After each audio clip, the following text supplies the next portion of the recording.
I've talked previously about Discovery and Short Treks, but I haven't discussed Season 3 yet. I haven't done a video on Picard. I haven't talked about Lower Decks, and the latter I only actually got around to recently, so that would have been a bit difficult. But I thought they were all fine. Season 3 was a great course correction, and it meant that they weren't bogged down by making sure they didn't tread on existing canon. Great idea. Picard was an interesting move. There's a lot of missteps, a lot of darker moments than we've come to expect in Star Trek.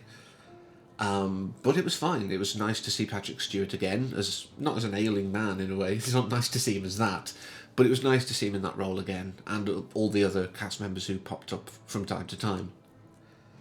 And Lower Decks I got round to recently, and yeah, Rick and Morty and Star Trek combined. But I didn't really want to do videos on a lot of these things, on their own at least, perhaps, because people are very vitriolic about this. There are people who are saying this is not Star Trek, and, you know, this has ruined the whole franchise for me. And I may have said it before on things, but nothing ruined what existed before. Nothing can, because it existed before. Well, some things can, but that's a topic for a different video. The Star Trek original series still exists on various forms of media, streaming services, Blu-rays, etc. As does TNG, as does DS9, as does Voyager. All of these things still exist. They haven't been destroyed by, if you will, the Kurtzman era of Star Trek. They still exist, and you can go and watch them and say that that's the only Star Trek that exists to you. But these things are Star Trek. All of these series have nods to things that have come before, sometimes overtly, sometimes just as a nice little background moment. All of these things take place on worlds that we know or with species that we know. They take place with organisations that we know. This is Star Trek, yes, but it ain't your daddy's Star Trek, if you will, or even your old Star Trek, and that's fine.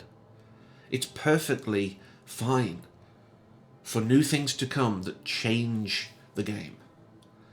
I may have said it when I was doing the Buffy thing or sometime afterwards, but the idea that a new Buffy series was going to come with a new lead, etc., was difficult for me to accept at first. But then I was like, well, no, it's its own thing. I don't have to watch it. I can say that that's its own thing. That's a different iteration of the universe. And that's what modern Star Trek is. Like I say, no one is forcing anyone to watch it. No one is forcing anyone to like it. But I'm loath to agree that it's not Star Trek or that it ruins Star Trek. I really enjoyed elements of all of these series for what they were. You know, different takes on a universe I've grown to love over the years. Every series had missteps. A lot of the first season of TNG was very finding its footing, and some moments didn't work, and even later episodes had moments that were scratch your head, confusing and weird.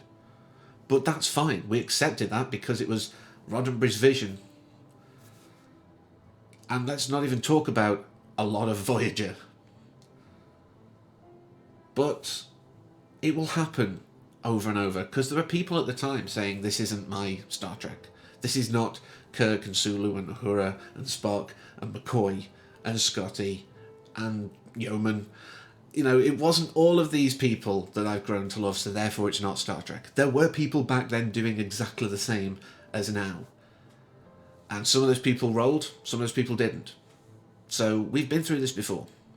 This is very much like the Mr. Mom can't play Batman. And now tons of people think, wow, Michael Keaton is best Batman. So don't gatekeep things.